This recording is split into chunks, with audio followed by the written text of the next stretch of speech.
کہ جہاں میرا بیٹا بھی پڑھ رہا ہے، جہاں آپ کا بیٹا بھی تعلیم لے رہا ہے، تعلیم لینے کی جگہ کو تم نے ایک اڈا بنا دیا، روزے سے بھی ہو، احرام میں بھی ہو، حرم پاک میں موجود بھی ہو، مگر اس کے دل میں ذرہ برابر آلے رسول سے حسد ہے، تو میرے آقا فرماتے ہیں کہ وہ سیدھا جہنم میں گیا۔ ان اللہ و ملائکتہ یصلون علی النبی یا ایھا الذین آمنوا صلوا علیہ وسلموا تسلیما۔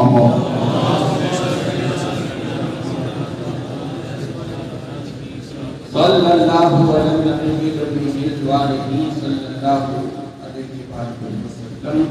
سبحان ربک رب العزۃ عما یصفون وسلام علی المرسلین والحمد للہ رب العالمین۔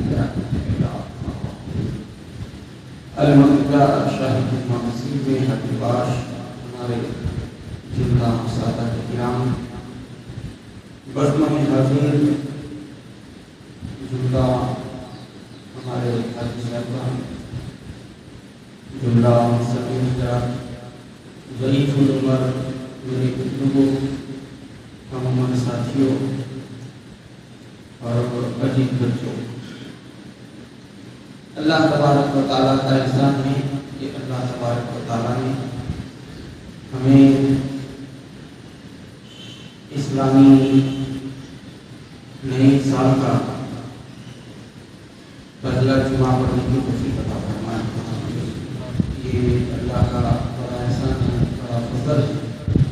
اور جیسے جب کوئی بلڈنگ بنانے والا بلڈنگ بناتا ہے، کار خریدنے والا کار خریدتا ہے، اس کے اوپر لکھتا ہے کہ ہاذا من فضل ربی، یہ میرے رب کا فضل ہے۔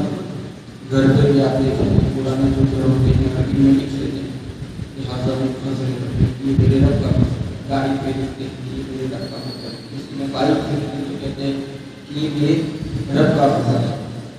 یعنی کہ پراپرٹی ملی، بندہ یہ سمجھتا ہے کہ یہ رب کا فضل ہے، کیونکہ اس میں کوئی شک کی گنجائش نہیں ہے، مگر اللہ کا سب سے بڑا فضل کل بھی یہ تھا، آج بھی یہ ہے، اور صبح قیامت تک یہی رہے گا کہ انسان حیات زندگانی تک اپنی رب کی بارگاہ میں سجدہ کرتا رہے۔ یہ سجدہ کرنا ہی سب سے بڑا فضل ہے۔ ھذا من فضل ربی۔ اسی لیے جو سرکار امام عالی مقام ایسے ہائٹ کرتے کرتے بھی اپنی گردن کو کٹوا سکتے تھے کہ نہیں کٹوا سکتے؟ آپ کا شہید ہونا تو فکس تھا۔ شہادت سرکار امام حسن اور سرکار امام حسین علیہ السلام، یہ دونوں کی شہادتیں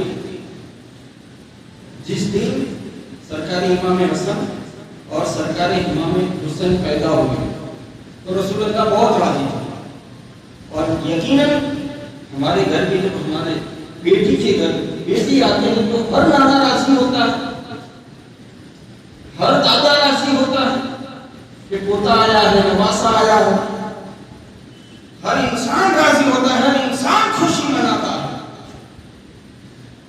تو سرکار کی بہت راضی تھی، اور سرکار نواسائے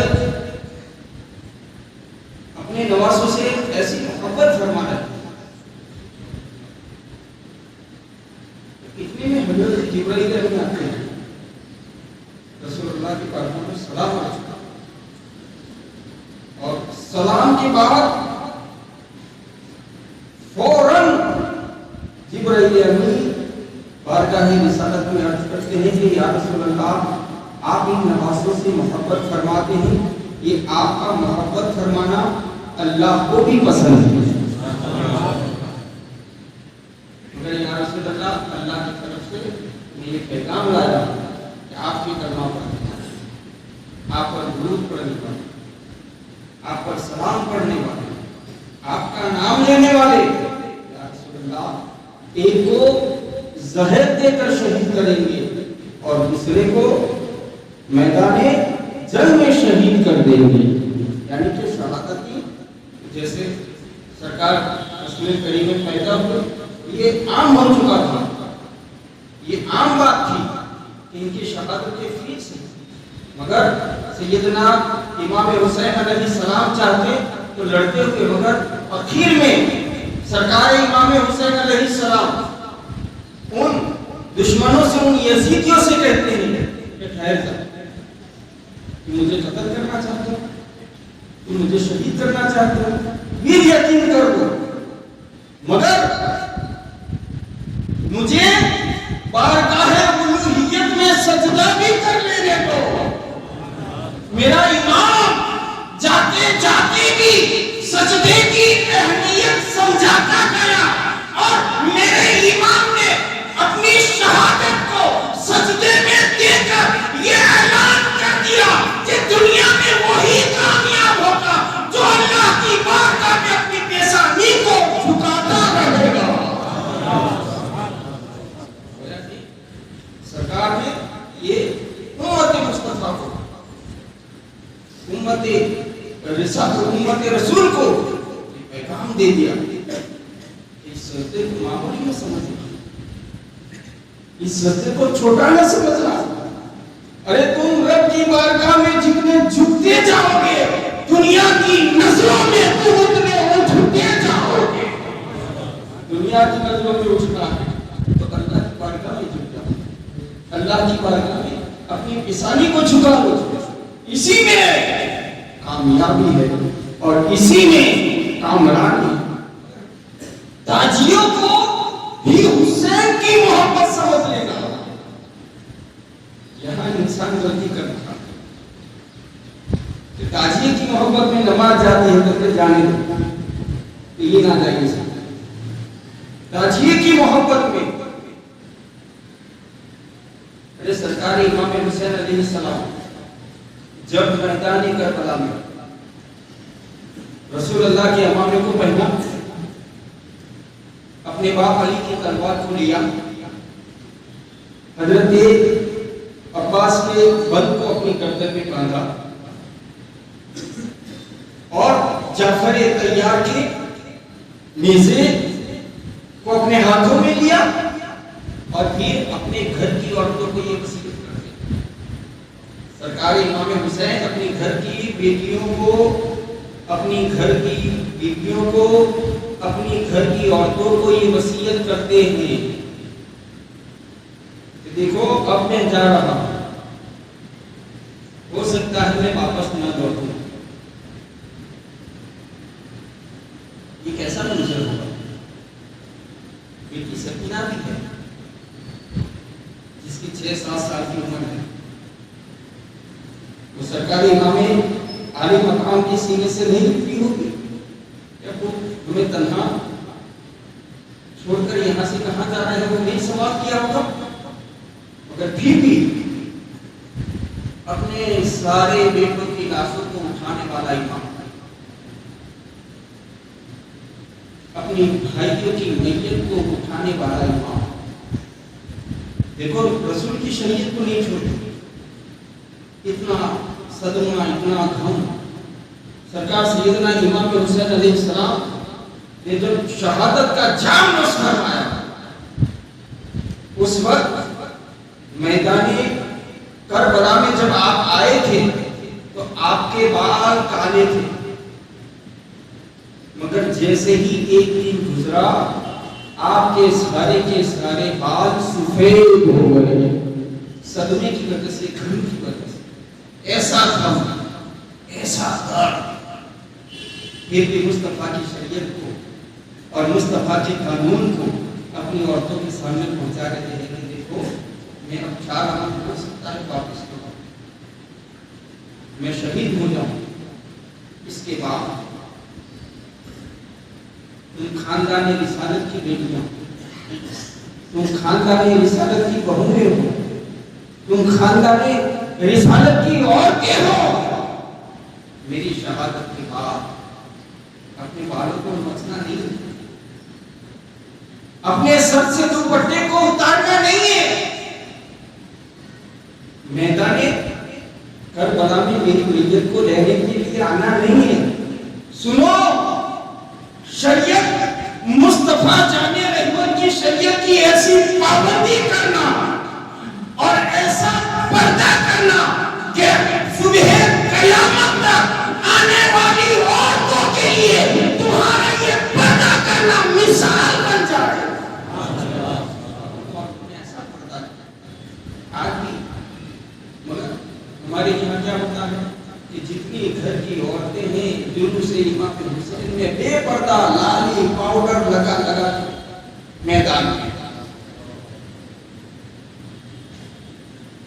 وہاں شہید ہو گئے. مگر گھر کی عورتوں کو باہر آنے کا آرڈر ہم نے اس کو حسینیت سمجھا. یہ امام حسین کا پیغام نہیں ہے، یہ کربلا کا پیغام نہیں ہے. کربلا کا پیغام تو یہ ہے کہ جب مسجد میں مؤذن کہے حی علی الصلاۃ تو جوان اسکول کے میدان میں اور حد ہو گئی، حد ہو گئی کہ نہیں. اسکول میں چھوڑ، اسکول میں توڑا گیا، وہاں بیڑی سگارے پینے والے کون؟ کوئی پرائے ہیں؟ یہ حسینیت ہے، یہ امام حسین کی غلام کہ جہاں میرا بیٹا بھی پڑھ رہا ہے، جہاں آپ کا بیٹا بھی تعلیم لے رہا ہے، تعلیم لینے کی جگہ تو تم نے ایک اڈا بنا دیا، ایک نمائش کی جگہ بنا دی، ایک ایسو عزت کا مقام بنا دیا. یہ حسینیت ہے، یہ امام حسین کی محبت ہے. ارے حسینیت اور امام علی مقام کی محبت کو دیکھنا ہے تو امام الانبیاء مصطفیٰ جانے رحمت سے پوچھو، آقا نعمت سے پوچھو کہ آقا حسین علیہ السلام کی محبت کیا ہے، ان کی محبت میں کیسے کام کیے جاتے ہیں. ارے وہ کام کرو جس سے حسین بھی راضی ہو جائے، جس سے رسول بھی راضی ہو جائے، جس سے رسول کا خدا بھی راضی ہو جائے. جب تو ایسے کام کرے گا تو دنیا یہ پکار کر کہے گی جب ایک غلام حسین کا یہ عالم ہے تو مصطفیٰ کا عالم کیا ہوگا، نبی کا عالم کیا ہوگا. جب ایک غلام حسین کا یہ کردار ہے تو آقا حسین کا کردار کیسا ہوگا، ان کے اخلاق کیسے ہوں گے، ان کے تمدن کیسا ہوگا، ان کا چال چلن کیسا ہوگا. میرے اخلاق دیکھیں گے تو حسین کے اخلاق نظر آئیں گے. یہ حسینیت ہے. اور اللہ تبارک و تعالیٰ قرآن پاک میں یہ ارشاد فرماتا ہے کہ لا اسألکم علیہ الا المودۃ فی القربى. قرآن میں اللہ ارشاد فرماتا ہے کہ محبوب آپ کہہ دو اپنے ماننے والوں سے، کہہ دو اپنا کلمہ پڑھنے والوں سے، آپ پر جو درود پڑھتے ان سے کہہ دو کہ آپ نے جتنی بھی تکلیفیں اٹھائی ہیں اس کا کوئی بدلہ نہیں، اس کا کوئی مواعظہ نہیں، مگر اے محبوب آپ کی حال سے محبت کی جائے. ایک دن ایسا بھی ہوا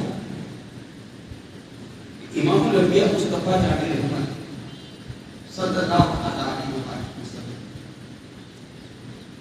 سرکار امام حسن اور سرکار امام حسین اپنی پشت پر سوار کرتے آقا حسین علیہ السلام حسین کریمہ کا جھجھر بھی نام ہے. آپ سبحان اللہ بولتے جاؤ، یہی تو محبتیں ہیں، یہی تو محبتیں ہیں اور یہی محبتیں کل تمہاری قبر کو کامیاب کرے. ورنہ یاد رکھیں سرکار نے یہ بھی کہا ہے کہ آل نبی کی محبت میں آل نبی سے ذرہ برابر کا بھی بغض، ذرہ برابر کا حسد. تو سرکار فرماتے ہیں کہ عالم روزہ میں ہو، اس انسان نے روزہ رکھا پھر احرام بھی پہنا اور احرام پہننے کے بعد وہ حرم یعنی کہ مکے میں ہو جہاں کعبہ ہے، جہاں مقام ابراہیم ہے، اور اس دونوں کے بیچ میں کھڑا ہو اب اس کا کیا کہنا، اس کی عظمتوں کا کیا کہنا، اس کے مقام کیا کیا کہنا، اس کے رفعتوں کا کیا کہنا. روزے سے بھی ہو، احرام میں بھی ہو، حرم پاک میں موجود بھی ہو، مگر اس کے دل میں ذرہ برابر آلے رسول سے حسد ہے تو میرے آقا فرماتے ہیں کہ وہ سیدھا جہنم میں گیا. اللہ آقا نے کیا کہ حج نہیں بچا، روزہ نماز یہ بچاتے نہیں ہوئے. جہاں تک آپ کے دلوں میں نبی کی آل کی محبت نہیں، محبت ہے تو اب یہ بارگاہ الوہیت میں قبول بھی ہے. بارگاہ الوہیت میں قبول یعنی کہ اعمال صالحہ کو قبول کروانا ہے تو اس کے رسالت کی بھی ضرورت ہے اور اس کے آل رسول کی بھی ضرورت ہے. جب اس کے آل رسول ہوگا، اس کے رسول ہوگا تو تمہارے اعمال میرا رب قبول فرمائے گا. تو سرکار حسنین کو مصطفیٰ جان رحمت نے اپنی پشت مبارک پر پیٹھ پر سوار کیا. سوار کرنا ہی تھا کہ سرکار 2 قدم چلے جیسے ایک گھوڑے کی شکل، بس 2-3 قدم چلے. اتنے میں سرکار سیدنا ابو بکر صدیق تشریف لائے. ابو بکر آئے، دیکھا کہ سرکار حسنین مصطفیٰ جان رحمت کی پیٹھ پر سوار ہیں اور آقا گھوڑے کی مثل بنے ہوئے ہیں. اس وقت ابو بکر بارگاہ رسالت میں عرض کرتے ہیں کہ یا رسول اللہ سواری کتنی اچھی ہے، سواری کتنی اچھی ہے. تو اس وقت آقا رحمت ارشاد فرماتے ہیں کہ اے ابو بکر صرف سواری ہی نظر آئی، اے ابو بکر صرف سواری ہی نظر آئی، سوار نظر نہ آئے. میرے آقا فرماتے ہیں اے ابو بکر یوں کہو کہ جہاں سواری کی مثال نہیں ہے تو سواروں کی بھی مثال کہاں سے لاؤ، سواروں کی بھی مثال کہاں سے لاؤ. ارے سواری جب بے مثال ہے تو سواروں کو بھی دیکھو، سوار بھی بے مثال ہے. اور ایسے بے مثال یہ سوار سرکار حسنین کا بچپنا تھا. تو ایک دن اب یہی عمر ہوگی 3 سال 2.5 سال. سرکار امام حسن کی عمر سمجھو کہ 3 سال ہے. تو سرکار سیدنا امام حسن کی عمر 2.5 سال ہے. 2.5 برس کے 3 برس، اب 3 برس اور 2.5 برس کا بچہ چلے تو لڑکھڑا ہے. اور اس بات کو ضرور یاد رکھیں. ایک مسئلہ بتا کہ یہ ممبر ہے، اس کو ممبر کہتے ہیں. اس کو یاد رکھیں اسے کیا کہتے ہیں، کیا کہتے ہیں. کبھی کبھی بیچاروں کو یہ بھی نہیں کر پاؤں کہ پگتھیا نہیں ہوتے یہ پہلا کر پگتھیا کہتے ہیں. تو پگتھیا ہے یعنی ممبر رسول اور رسول اللہ کی اسمانی جگہ تھی ممبر. یہ ممبر کیا اس ممبر رسول صرف ممبر میں بلکہ رسول اللہ کا ممبر. ہم ایسا نہیں کہہ سکتے کہ ممبر ہے، بلکہ جب بھی ممبر کا نام آئے گا تب تب ہم کہیں گے کہ یہ رسول اللہ کا ممبر، یہ نبی کا ممبر ہے. جب امام کے مصلی کی بات ہوگی تو یہ مصلی رسول ہے. بس اس پر اللہ کھڑا کر دے تو یہ اس کا احسان ہے. آزمی فضل ربی، یہ اللہ کا فضل ہے. جہاں رسول اللہ کھڑے رہتے تھے تو ہم مجھے کھڑے رہنے کا صرف نصیب. آپ کی قوم میں کوئی عالم ہے، آپ کی قوم میں کوئی امام ہے، اس سے بڑھ کر اور کوئی نصیبدار نہیں کہ اس کو رسول اللہ کے مصلی پر 5 ٹائم کھڑے رہنے کی اجازت مل گئی. اس سے بڑھ کر اور مقدر کیا ہو سکتا ہے. جہاں رسول اللہ بیٹھتے تھے وہاں بیٹھنے کا نصیب ہو جائے، اس سے بڑھ کر اور مقدر کیا ہو سکتا ہے. اسے ممبر کہتے ہیں. اور ممبر پر جب امام خطبہ دینے کے لیے تیار ہو جائے اور اذان ثانی یعنی کہ دوسری اذان مؤذن دینے لگے اللہ اکبر اللہ اکبر. پھر اس منبر سے اگر مدنی بابا بھی آ جائے تو مجھے نیچے اترنے کی اجازت نہیں ہے. بڑے سے بڑا پیر، بڑے سے بڑا عالیہ ولی آ جائے تو مجھے اترنے کی اجازت نہیں ہے. اس لیے کہ کتنا بھی بڑا پیر اور ولی ہو مگر رسول اللہ کے منبر سے اور کوئی بڑا ہوا نہیں سکتا. اس لیے اگر اتر گیا کہ منبر کی توہین کہلائے، رسول اللہ کی کرسی کی توہین بھی ادبی کہلائے گی. اس لیے شریعت کا یہ بندھارن ہے کہ اس کرسی کو نہ چھوڑا جائے. بیٹھے رہو، اپنا کام پورا کرنے کے بعد خطبہ دینے کے بعد ہی اترا جائے. ادھر قربان جاؤں جو سرکار حسنین کریمین مسجد نبوی شریف اے ہے بولو مسجد نبوی شریف جہاں نماز پڑھی جائے اللہ ایک سجدہ کر تو 50,000 سجدوں کے برابر کا ثواب دے. ایک بار سبحان اللہ بول تو 50,000 نصیب دار ہیں. بولو بڑے نصیب والے ہیں جسے گنبد خضرا کا سایہ نصیب ہو جاتا. تو ان ابو بکر اور ان عمر کا کیا کہنا جسے رسول اللہ کے قدموں میں قیامت تک کے لیے جگہ نصیب ہو گئی. ان کے مقام رتبے کو کون پہنچ سکتا ہے؟ سرکار فرماتے ہیں کہ جب محشر کا میدان برپا ہوگا سب سے پہلے میں اور میرے ایک طرف ابو بکر ہوں گے تو دوسری طرف عمر ہوگا. ایسا مقام ایسا رتبہ. تو میرے آقا منبر پر تشریف فرماتے حسنین کریمین مسجد نبوی شریف میں تشریف لائے. بچپن کا تھا زمانہ، حسن و حسین لڑ کھڑا گئے. آقا سے یہ نہ دیکھا گیا، نبی سے یہ نہ دیکھا گیا.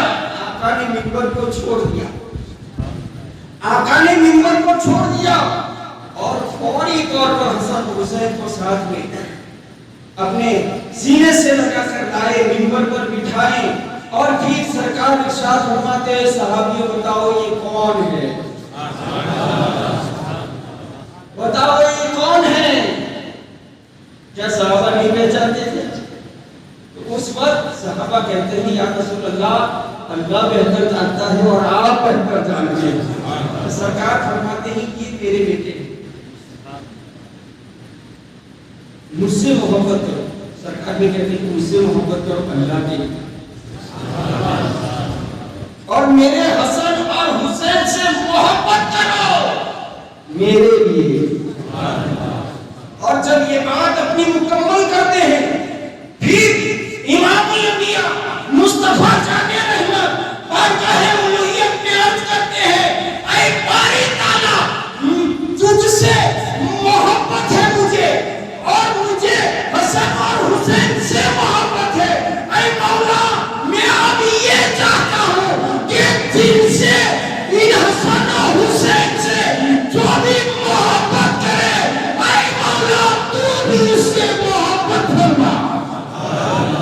آقا منبر پر بیٹھ کر یہ دعا مانگتے جو ان سے حسن حسین سے محبت کرے ان سے اب تو بھی محبت کر.